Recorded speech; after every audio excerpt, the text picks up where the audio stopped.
পটিয়া মাদ্রাসার একজন হুজুরের সম্পর্কে আমি শুনেছি। চট্টগ্রাম পাহাড়ি অঞ্চল, তো পাহাড়ি অঞ্চলে যথেষ্ট শিয়াল। তো এই শীতকালে কঠিন কনকনে শীতের রাত্রি শিয়াল ডাকতেছে। তো হুজুর ওই ছেলেকে কইতেছে যে এই শিয়াল ডাকে কেন? কয় যে হুজুর শীতের জ্বালায় ওকে তো খেতা কাপড় নাই, লুঙ্গি মুঙ্গি নাই, জ্যাকেট প্যাকেট নাই, লেফ খেতা নাই, এই জন্য শিয়াল এই শীতের জ্বালায় কাঁদতেছে। তো হুজুর ওই একটা মাইটিয়ে ঠিলের ভিতরে পয়সা তো ব্যাংক এক ঠিলে ভরিয়ে গেছে। কয় যে এই ঠিলের টাকা নিয়ে যা, যাইয়ে কালকে এই শিয়ালকে সবাই কম্বল কিনে দিবি। টালটু ছাত্র তো চায়, ওরা 2-3 জন পাইয়ে সেই ঠিলে ধরে নিয়ে বানযোগ করে নিয়ে ওরা খাই দে। এখন পরের রাত্রে তো শিয়াল ডাকার কথা না, কম্বল পাইছে। পরের রাত্রে শিয়াল আবার ডাকতেছে। কয় যে কি ব্যাপার, তোকে টাকা দিলাম, শিয়ালের কম্বল কিনে দিস নি? কয় যে হাত দিতে তো হুজুর। তাই ডাকে, কয় আজকে শুকর আদায় হচ্ছে, আজকে শিয়ালে কম্বল পেয়ে শুকর আদায় হচ্ছে। ইউসুফ আলাইহিস সালামের দেখার জন্য জুলাইকা যে বাটপারে টাকা দেয়, সেই বাটপার টাকা খাইয়ে দেয়, চৌরিকে ওটা ভাও কথা কয়। আর ইউসুফ আলাইহিস সালাম বাসার থেকে বেরোইয়া অফিসে যাইতেন যে ঘোড়াটায় চড়া, সারা দুনিয়ায় সেই ঘোড়ার শুরু থেকে নিয়ে আজও পর্যন্ত এর সেকেন্ড ঘোড়া তৈরি হয় নাই, এই ঘোড়ার বিকল্প তৈরি হয়নি। একটাই মাত্র ঘোড়া আল্লাহ তাআলা বানাই দিয়েছিলেন।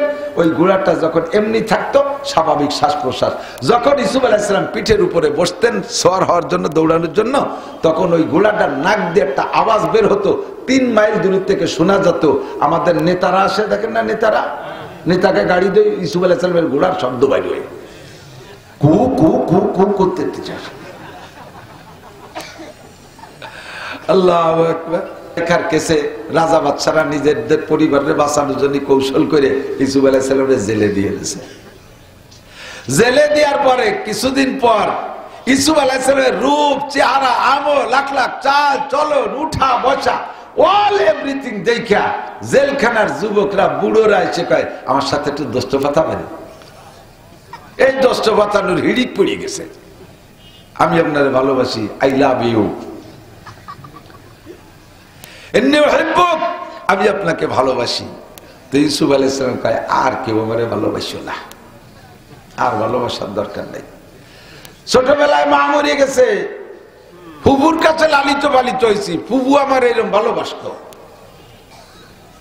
নির্দিষ্ট সময়ের জন্য ফুবুর কাছে ছিলাম, টাইম শেষ হয়ে গেছে, আব্বা কইল যে বুন্ডি, ছোট বুন্ডি আমাকে বুন্ডি কয়, ঠিক আছে নাকি, বুন্ডি আমার ইউসুফরে ফেরত দে। ভালোবাসতো, নিজের সন্তানদের চাইতে ভালোবাসতো। এই ফুবু আমারে দেবে না বিদায় কৌশল করিয়া ফুবু আমারে চোর বানাইছে। কি চোর? সেই সময় ওই শরিয়াতের নিয়ম ছিল, চোরের কাছে যদি মাল ধরা পড়ে তাহলে মাল সহ চোররে মালিকরে দিয়ে দিতে হবে, বুঝলেন? আপনি কোনো বাড়িতে চুরি আসছেন, ধরা পড়ে গেছেন, আপনি যে মাল নেছেন তা তো মালিকে যাবেই, মালিকের দিতে হবে, আপনারও মালিকের গোলাম বানায় দিতে হবে, আপনি আর বাড়ি আসতে পারবেন না। এটা ছিল বিচার। তো ইয়াকুব আলাইহিস সালাম যখন কইছে বুন্ডি আমার ইউসুফের বিরুদ্ধে আমি থাকতে পারতেছি না, বুন্ডিও ইউসুফ আলাইহিস সালাম ভাতিজারে এত ভালোবাসছে, দিতে দিয়ে থাকতে পারবে না বিদায় তারে চোর বানাইছে। ঠিক আছে যাও, তো তোমার শাল নিয়ে যাও, তোমার শাল আমি তো রাখতে পারবো না। তো ব্যাগ বক যখন গুছাইতেছে বাড়ি, উনার একটা স্বর্ণের পেয়ালা ছিল, ওইটাই ব্যাগের মধ্যে দিয়ে দিচ্ছে কায়দায়, বাইরটা নিয়ে চলে গেছে বাড়ি। যাওয়ার পরে কয়েকদিন পরে বাইরে, ও ভাই যাও দি তোমার শালের ব্যাগের মধ্যে আমার বাটিটা আছে নাকি, সেই সোনার বাটিটা তো পাচ্ছি না। পরে দেখা যায় সেই ব্যাগের মধ্যে সোনার বাটি, তোমার শাল আমার বাটি চুরিয়ে নিয়ে গেছে, এখন সে চোরের যে বেঁচে তাই করো, তার মানে বাটি সহ শালটা ফেরত দাও। ধরাইছে এক বেকায়দা, কয় আমারে ভালো আর কেউ বাঁচিস নে, প্রথম ভালোবাসছে আমার ফুফু, সে আমারে চোর বানাইছে।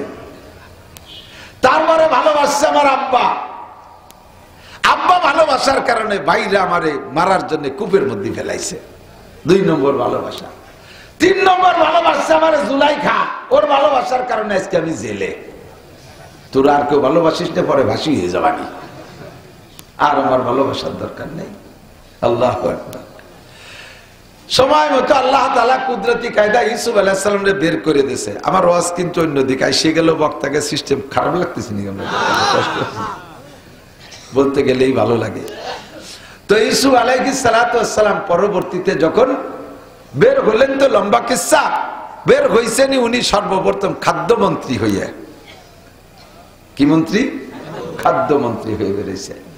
খাদ্যমন্ত্রী হয়ে বেরোইয়া কিছুদিন খাদ্যমন্ত্রী থাকার পরে এরপরে আল্লাহ তাআলা সুযোগ করে দিয়েছেন, আজিজে মিসর মিশরের বাদশা ইন্তেকাল করছে, সকলের সম্মতিক্রমে একেবারে কোনো বিরোধী দল ছিল না, এক বাক্যে ইউসুফ আলাইহিস সালাম প্রেসিডেন্ট। বলবেন না সুবহানাল্লাহ? এক বাক্যে প্রেসিডেন্ট হয়ে গেছে। তো প্রেসিডেন্ট হওয়ার পরে এরপরে ইউসুফ আলাইহিস সালাম বিয়ে শাদিও করছে ইত্যাদি ইত্যাদি। বাপ ভাই সব মা বাপ যারা ছিল ওনাদেরকে সবাইকে নিয়ে গেছেন, মিশরেই বাসিন্দা করে দিয়েছে। জুলাইখার স্বামী তো নাই, এখন স্বামী না থাকলে তো উনিও রানী থাকলেন না, উনিও সরকারিভাবে সরকারি বাসভবন থেকে বের হয়ে চলে গেছেন। যাইয়া সোনা দানা জীবন ভরে যা কামাই করছিল সব নিয়েই গেছে।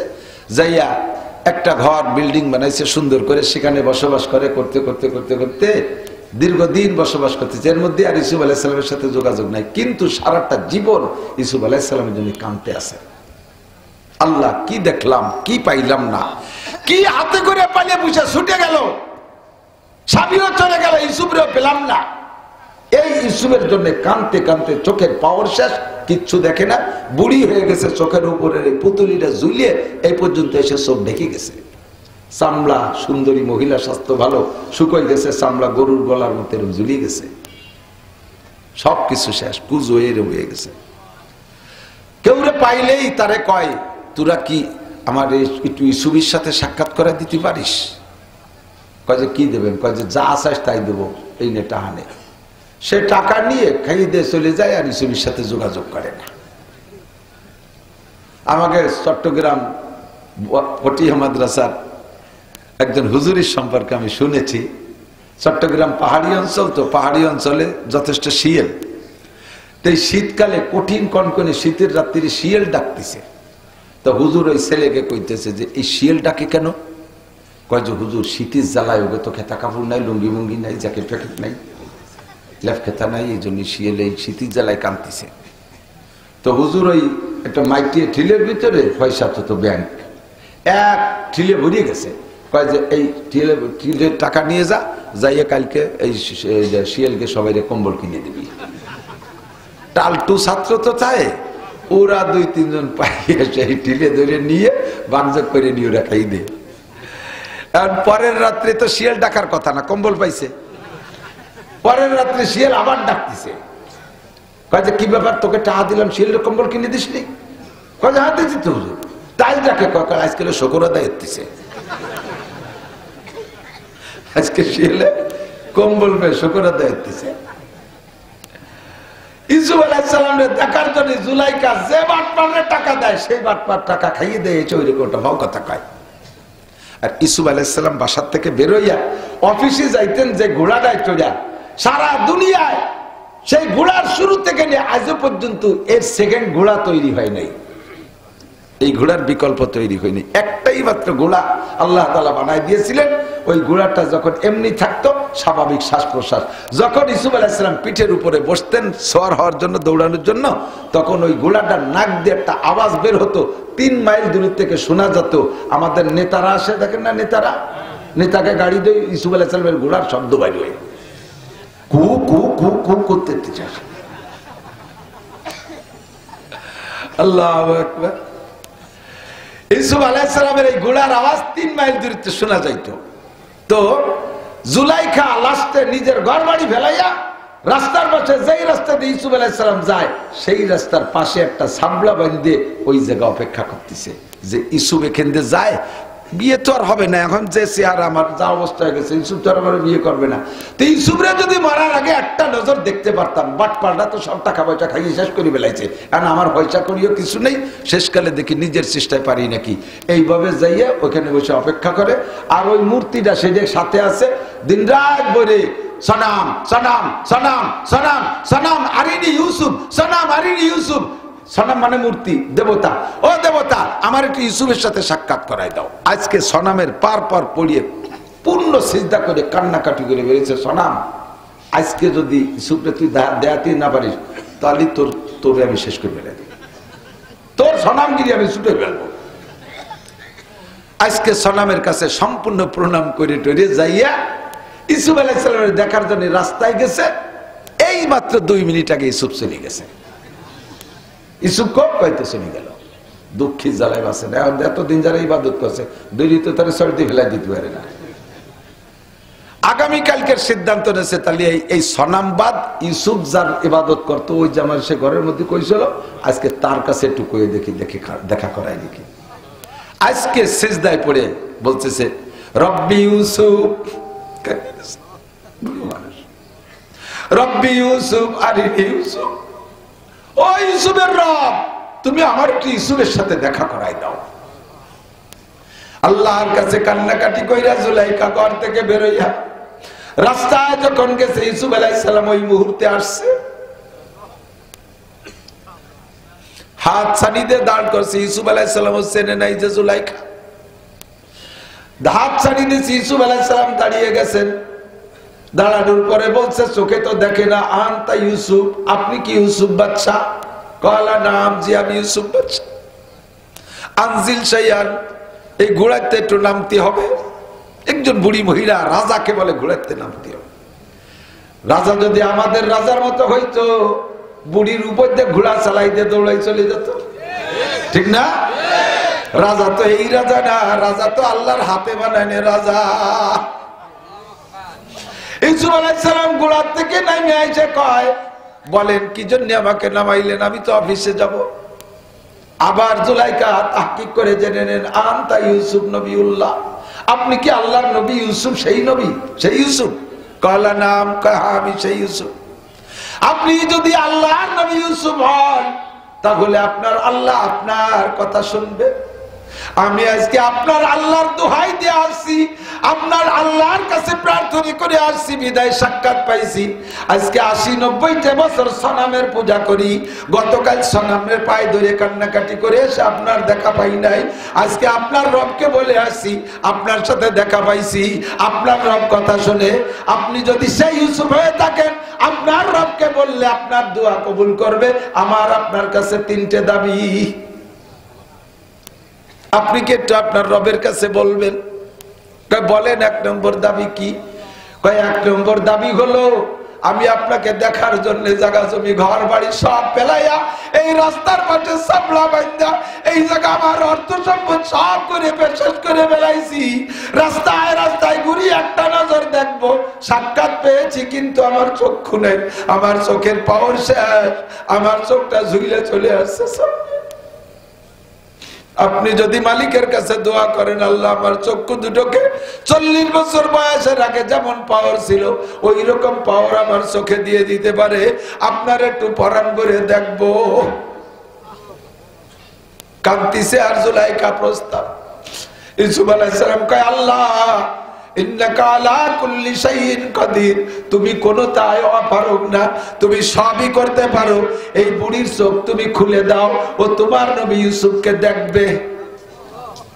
বলার সাথে সাথে চোখ খুলে গেছে। বলেন না সুবহানাল্লাহ। ওরান বুড়ি তাকাই রইছে, তখনও চেহারা পরিবর্তন হয় নাই, বুড়ি ঝুলে গেছে একের ঢিলে ঢেলা। ইউসুফ আলাইহিস সালাম টের পাচ্ছে না যে কে। কিছুক্ষণ পরান করে দেখে বলতেছেন, দেখছেন আপনার রব কত তাড়াতাড়ি দোয়া কবুল করে। তাহলে আমার আরেকটা দোয়ার কথা, আরেকটা দোয়া একটু করেন তো আল্লাহর কাছে। বলেন সেইটা কি? আল্লাহর কাছে বলেন আল্লাহ যেন আমাকে 16 বছরে যুবতী বানায় দেয়।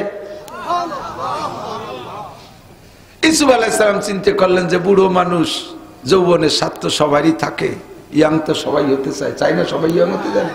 বুড়ো মানুষ চুল দাড়ি পাইয়ে সাদা হইয়ে কাপড়া হয়ে গেছে, দেখি যে সেলুনি বসে সে পইয়ে ডবল সাজ দিয়ে মাথার চুল কাটায় কালিমা আসছে। আমি বললাম কাকা কি এরেন? কয়ে একটু শ্বশুর বাড়ি যেতে হবে। শ্বশুর বাড়ি যাওয়ার সময় একটা ইয়াং জামাই ভালো দেওয়া যায়, 80 বছরে বুড়ো সে ইয়াং হচ্ছে। সেই শেখ সাদির গল্পের মতো কথি এরা। এক বুড়ি বসি রং ঘষি ঘষি কালো করছিল কেশ, কহিলাম গো বুড়িমা তোমার বুদ্ধি তো আছে বেশ, পাকা চুল কালো হইবে হয়তো কালো রং মাখাইলে, কুজো পিঠ তব হবে না কো সোজা হাজারো মালিশ দিলে। কথা কন? जवाने गोते बापीरे दिलागा चगम गश्ती चगम कर दी दरीरा जवाब ज़्यादा पीरे कुछ तकल्लुम जवानीरा दरीरा कर दाम गम जवाने गोते बापीरे तू कया भी जवानीरा কাছে হারগেজ নমিয়া বাদ বারা জিন্দেগানিরা এক কুজো বুড়ো এরকম কুজো এই রাস্তা দিয়ে একের বেশি কুজো আর লাঠি ধরলেও সোজা হয় না এরকম কুজো দেখছেন না এরকম এক কুজো বুড়ো এরকম নিচের দিকে হাঁটতেছে তো বুড়োর এক পুতা প্রতিবেশী পুতা এর কি রে করছে যে কুজো হাঁটতেছে কেমন যেন রাস্তায় কি হারাই গেছে তাই তালাশ করতেছে তো যুবক কইছে দাদা কি হারাই গেছে তুমি এভাবে কুজো খুঁজতেছো तो बूढ़ो रसिक बूढ़ो का जवानीरा दरीरा कर दामगम जवाबजदा दपीरे कुछ तकल्लुम जवानीरा दरीरा कर दामगम दादा यही रास्ता দিয়ে সেই কুটি কালে আটি যৌবন ছিল ভরা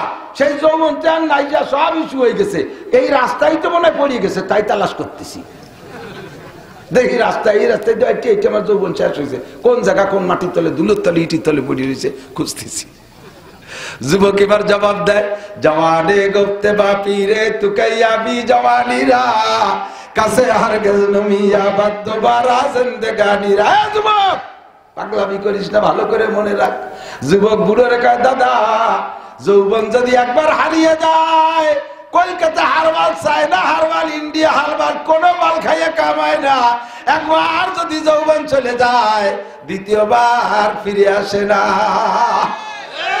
তালাশ করে কোনো লাভ নাই বাড়ি যাও দাদির সাথে একটু গল্প করো তাতে লাভ হবে না জুলাইকার এবার যৌবনের স্বাদ আসছে আমার 16 বছরের যুবতী হর দোয়া করতে হবে ইউসুফ আলাইহিস সালাম ভাবলেন তার যৌবনের স্বাদ হইতেছে আমি একটু দোয়া করব যদি যৌবন ফিরে পায় তাতে আমার লস কি রব্বানা আয় মেহেরবান আল্লাহ তুমি ক্ষমতা আছে তুমি এই মহিলাটাকে যুবতী বানাই দাও বলার সাথে সাথে সেকেন্ডের মধ্যে কোনো অপারেশনে যা লাগে নাই প্লাস্টিক সার্জারিতে যা লাগে নাই কোনো সোনো ক্রিম মাখানো লাগে নাই আল্লাহু আকবার একেবারে সেকেন্ডের মধ্যে জুলাইকার সেই মূল রূপে ফিরে আইছে ইসু বলেছেন ও আল্লাহ কিটা হাক্কা পাক্কা খাই বসে এ কারে কি যুবতী বানালাম এদি সেই জুলাইকা হঠাৎ করে কাঁপি উঠছে আল্লাহ আজ আবার কোন অ্যাটাক না করে এবার কয় 3 নম্বরটা কি 3 নম্বর প্রশ্ন কি প্রস্তাব কি কয় 3 নম্বর প্রস্তাব হলো আমাকে বিয়ে করতে হবে আগের দুইটা আল্লাহর কাছে দোয়া করে কবুল করায়া জুলাইকার মূল 2 চাহিদা পূরণ করেছেন নরমাল 2 চাহিদা পূরণ করেছেন যেই জন্য জুলাইকাই ফিকা করছে এখন 3 নম্বর হলো সেইটা আমারে বিয়ে করতে হবে ইউসুফ আলাইহিস সালামকে আমি তো বিয়ে করছি আমি আমার বিয়ে করব না কয়লা করতে হবে জুলাইকার এই পিড়ে পিড়ির ভিতর দিয়ে আল্লাহ জিবরাইল আলাইহিস সালামকে পাঠায় দিয়েছে কন্যা সুবহানাল্লাহ জিবরাইল আলাইহিস সালাম আইসে কয় ইউসুফ আল্লাহ পাক আপনাকে অনুমতি দিয়েছে জুলাইকারে বিয়ে করার ইউসুফ আলাইহিস সালাম জিবরাইলের কাছ থেকে খবর শুইনা এই মানুষের মধ্যে তো হয় না খাদেম দিয়ে কয় খাদেম তুমি এই মহিলারে বাড়ি নিয়ে যাও ওনার বাড়ি পাঠায় আমি অফিস করে আসি বিকেলে সমাধান হবে প্রস্তাবক দিয়েছে কে আল্লাহ পাক রায়বাড়ি করাইছে জিবরাইলকে দিয়া প্রস্তাব তো জুলাইখারি বাড়ি পাঠায় দিয়েছে বাড়ি পাঠায় আমি অফিস করে আসি বিকেলে হবে তো জুলাইকা কয় বাড়ি যাবেন একটু পরে আসুক আমি তো তোমার সাথে যাবো আমার বাসা দিয়ে একটু ঘুরিয়ে যাই কেন বাসায় যাবেন কেন রাজার বাসায় যাবেন ঝুপড়ির মধ্যে যাবো যাবো একটু পানিশমেন্ট আছে ওই সনাম রে আমি ওর ঠ্যাঙা টজিয়ে আনতে যাই সেনতে দেবো